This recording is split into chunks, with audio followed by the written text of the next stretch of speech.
Þessi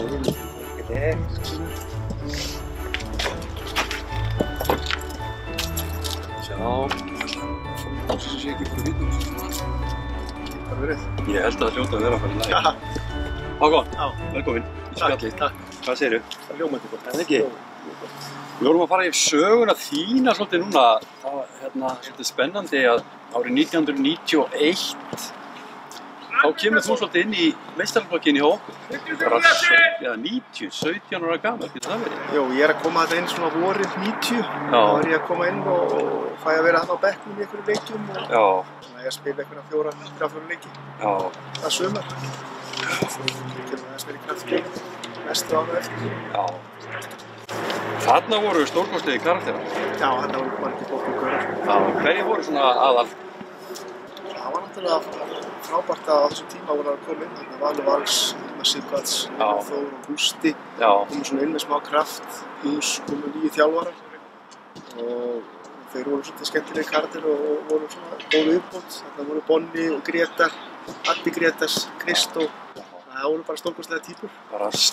Top legend í þessum klúbb, þannig lagað. Sko, þú spilaðir ekki þennan leik hérna 91 þar sem ég var að reyna þetta 91, en þú spilaðir 91 á móti Víði fyrsta leikinn. Jú, ég spilaði fyrsta leikinn í efstu deild á móti Víði í Garði. Það var minn fyrsti leikur. Svo var ég svona á bekknum og spilaði með öðrum og svona innan að slagið. Það var svolítið fyndið, ég var að rifja þetta upp og þá var ég var á bekknum þarna 91 líka. Með þér á bekknum. Já, það getur bara vel verið. Já, þú kemur samt, þú farð að fara inn á. Ég satt bara fast á bekknum á þessum tíma. En hvernig var svona að koma inn í þetta svona 18 ára gamall? Nú þekkir þú þjálfari hérna, yfirþjálfari hjá okkur og nú þekkir þú kannski svona hvernig er að vera ungu leikmaður 17 ára gamall kominn. Hvernig er þetta svona fyrir unga leikmenn að koma inn í svona? Þetta náttúrulega bara raunum í draumurinn og eitthvað sem maður svona kannski stefnir að og er búið að síast inn kannski gegnum tíuna.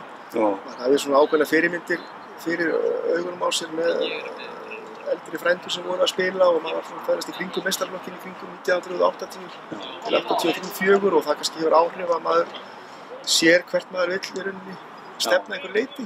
Þannig að það var rauninni ekkert annars sem getur greinin og bara að gera best sem komast eins og þetta var í þessu. Blikar.is, við fáum allar upplýsingar frá Blikar.is og ég segi að þú spilaðir 270 leiki. Í þessum leikjum skorar 9 mörk. Þú hlýtur að muna eftir þessum mörkum eða ekki? Jú, það er ekki flókið held ég að vera með 9 mörk á einhverjum 12-13, já, ég held ég muni eftir öllum mörkunum vegna þess að maður var bara fyrir stöðu, maður fór nú ekki mikið fram fyrir miðju og það var oft fyrirmæli þjálfarana, Hákon verður bara fyrir aftan á boltann og ekki vera að fara mikið fram fyrir boltann. Halda svona balans á liðinu, það var svona mitt hlutverk í gegnum tíðina. Hvað heitir þessi staða sem þú spilaði? Það hef ekki verið svona djúpur miðjumaður, svo var ég vinstri bakverðin og vinstri kanti, þannig að ég leysti í nokkra stöðum.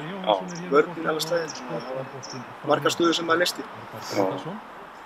Ég sennilega, ég tók eftir líka þarna á Blikar.is að þegar ég fór að taka saman söguna að þetta var svolítið mikið svona upp og niður við okkur. Já, heldur betur. Og þú hefur sennilega verið svona að taka mikið þátt í því að fara upp, fara niður, eins og svo margir aðrir. Manstu, þú veist, hversu oft þú fórst upp og oft niður og... Það hefur bara verið svona, tilfinningar rússibanni þarna í svona 10 ár, þar sem við vorum að hvort að kljást á toppi fyrstu deildar eða næst efstu deildar eða þá við vorum svona í botnbaráttu í efstu deild og annarkvort vorum við að bjarga frá falli eða við fjallum en ég held að svona, ef maður tekur þetta saman mögulega er þetta frumskipti sem maður hefur fallið og allir sé ekki frumskipti sem maður hefur verið í hóp þar sem við fórum upp þannig að það eru nokkur, Þarna var til brandari, ég man eftir honum að hvað grænt og fellur á haustin. Já, nákvæmlega sko. Þetta var eiginlega þannig. Það var bara í 10-15 ár var þessi brandari í gangi og það þurfti bara að taka því og lifa með því. Þetta var ákveðin reynsla að fá þessu. Já, þetta er líka bara svona þroskaferli held ég margra félaga að þurfa að ganga gegnum svona breytingarskeiðurinn og svona óróa skeið þangað til að stöður ekki næst. En þetta var bara gangur hjá sko. Svo kemur einn svona sturluð staðreynd. Þú fórst í atvinnumennsku árið 2000. Já, ég fekk hérna tækifæri til að fara til Þýskalands í 3. deildina. Það var Holstein Kiel, sem var borg Kiel í norðri Þýskalandi. Og það svona bara kom til, maður var búinn að reyna að kanna svona upplýsingar hjá einum og öðrum og svo kom þetta upp yfir sumartímann. Og það var bara frábær reynsla og maður fór beint eftir mót hérna á Íslandi og beint út í svona svakalega, maður held að maður væri í ágætis standi. Maður klára tímabilið hérna á Íslandi en þarna var hlaupið alveg alla daga. Alveg endalaust og hörku æfingaálag og mér leist nú ekkert á blikunum þegar maður kemur þarna út og sér tempóið og hraðan og öllu en sem betur fyrir datt maður inn í lið í fyrsta leik og þá hérna... Þú spilaði nokkra leiki? Já, ég spilaði í rauninni frá því ég kom og alveg fram í apríl og þá meiddist ég og meiddist illa í baki og var hérna síðan bara frá allt sumar 2001. Það ætlaði að koma tilbaka og spila með blikunum en spilaði ekki þá og var svona nánast bara 70% maður eftir það. Og alveg frá? Eða ég meina, þú náði þér? Ég náði mig þokkalega en maður fann alltaf fyrir og vissi alltaf af þessu og tók svo 2-3 tímabili viðbót. Já. Þú spilar 2004, þá 31 árs gamall. Varstu þarna að byrja að þjálfa eða? Já, ég var byrjað að þjálfa. Ég var að sissa hérna 12, 13, 14 ára sko, í einhverjum íþróttaskólum og svo var maður aðstoðarþjálfari fram eftir öllu og maður svona tók fyrst bara við flokki í kringum 96 eða 7. Þá fór maður inn í 7. flokki og byrjaði þar og tók við mér að Villa og Ulla sem núna í kringum meistaraflokk kvenna og svona. Þannig að þá byrjaði ég á fullu og var í yngstu flokkum lengi framan. Já, ef við klárum feriliðinn sem fótboltamaður að þá ferðu yfir í Ýmir. Er það ekki systurfélag HK? HK, jú. Það var bara svona... Varstu að þjálfa þar kannski? Nei, þá var ég bara... Bara leika þér? Já, bara að leika mér og þeir höfðu samband og strákar sem höfðu verið í kringum HK-liðið og öðrum flokki og vildu bara leika sér í fótbolta þá var þetta 3. deild og ég bara ágætt tækifæri að prófa að leika mér og spila í 3. deild og þjálfa líka og þess að reyna með það og takast á við allt sem að fylgir því og það var bara fínasta reynsla og mjög flott framtak að byrja það verkefni. Svo náttúrulega bara stötu sér og þú klárar rauninni fyrirliðinn í Augnablik. Já, svo rauninni kemur upp sama þörfa þegar maður er búinn að vera í yngri flokkunum og vinna að því að búa til verkefni fyrir þessa krakka í gegnum tíðina. Þá náttúrulega eitt verkefni viðbútt að búa til verkefni þessa krakka sem að klára annan flokkum. Og þar var alveg kjörið tækifæri að búa til og endurvekja Augnablik og koma því á fætur aftur og við gerðum það í 2-3 ár og sem bara verðut verkefni og nauðsynlegt sko. Já, þannig að þetta svona þarna klárar við ferilinn en fékkstu eitthvað svona lokaleik svona? Nei, þetta var nú bara fínt að þjálfa þessi lið og þá kannu maður sett sig í lið og ráði því. Það var ekki samt sniðugt að vera með svona leiðum minn hætta að fá svona góðgerðarleik eða er það kannski bara eitthvað svona? Það sé erfitt að kannski ákveða það eða meta það. Kannski fá að fara á bekki núna og taka lokaleiki? Það væri geggjað. Það væri geggjað? Já, ég hugsa það sé svolítið sniðugt.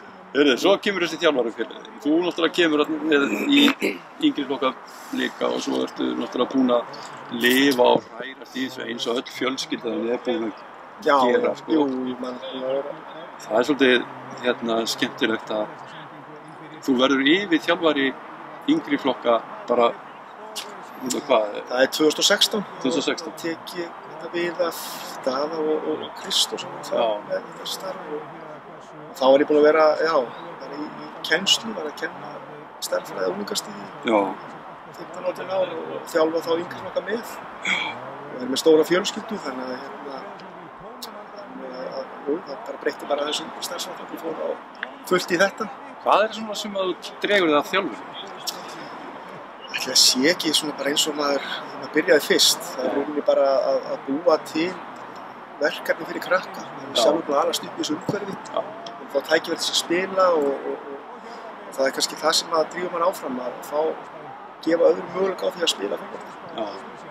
Síðan er fjöldinn í félaginu gríðarlegur. Það er líka áskorun hverju ári hvernig við meðhöndlum og tæklum hvern hóp fyrir sig og stærðina því að þessar stærðir sem eru í félaginu þekkjast hvergi í heiminum.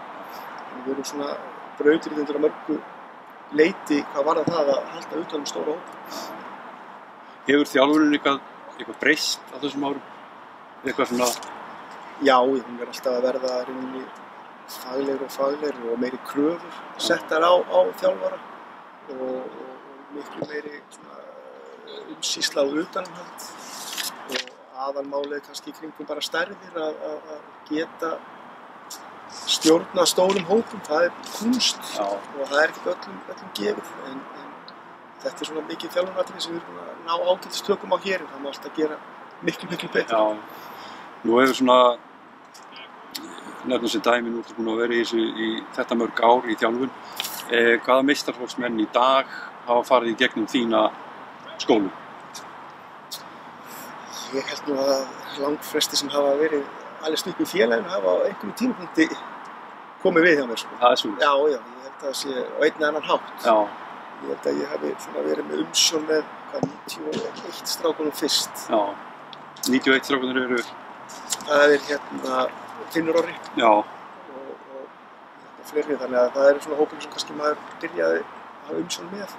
En árin þar á undan var maður ofta að kíkja á æfingar hjá Will Óla og aðstofa þá annars slagið og hjálpa til og svo hefur það fengið margar svo strákum bara með sér í þjálfun líka þegar þeir eru duglegir að koma inn og aðstofa geggjaðir fyrirmyndir hvað það var. Það er líka þú náttúrulega ert með stelpurnar líka og þetta er búið að vera sprenging í því líka. Já, heldur betur og síðustu 2-3 ári. Já, það er svolítið gaman að hvað stelpurnar eru alveg ótrúlega orðnar virkar í þessu hjá okkur. Já, það har alltaf verið bara alltaf tíð og Breiðablik var mjög snemma og leiðandi í kvennafótbolta og við höfum svona reynt á að vilja bara halda þeirri stöðu áfram. Já, það er svona ein spurning sem erum við að spila á yngri flokkunum í svipuðu systemi og í meistaraflokkum? Ekki sama systemi þannig að við tölum um kerfi en ég held að við höfum alltaf reynt að spila fótboltan í Breiðablik bara með jörðinni og við höfum reynt að spila góðan fótbolta. Við höfum lagt mikið upp með það í gegnum tíðina. En það sem meistaraflokkurinn er að gera er frábærir hlutir, kalla megin og margt sem við getum lært af. Ef maður sér eitthvað sniðugt í kringum sig þá er það nákvæmlega eitthvað sem maður vill reyna að setja inn á aðra staði. Lokaspurning, getum við ekki bara lagt á bakið og við erum efstir og er ekki bara komið tími til að opna kampavinnið? Ég held að það sé nú alveg glórulaust sko. Ná eftir þessu móti en það bara við erum þetta í höndunum og kalla þeim að vera á toppnum og hafa þetta á höndum að búa til það sem menn vilja gera. Það er bara grimdin og ákveðin sem það skilur okkur. Já. Segir Hákon Sverris. Við þakkum honum fyrir spjallið. Takk fyrir þetta. Takk fyrir. Við taklaðum þetta, ekki? Já, létt bara.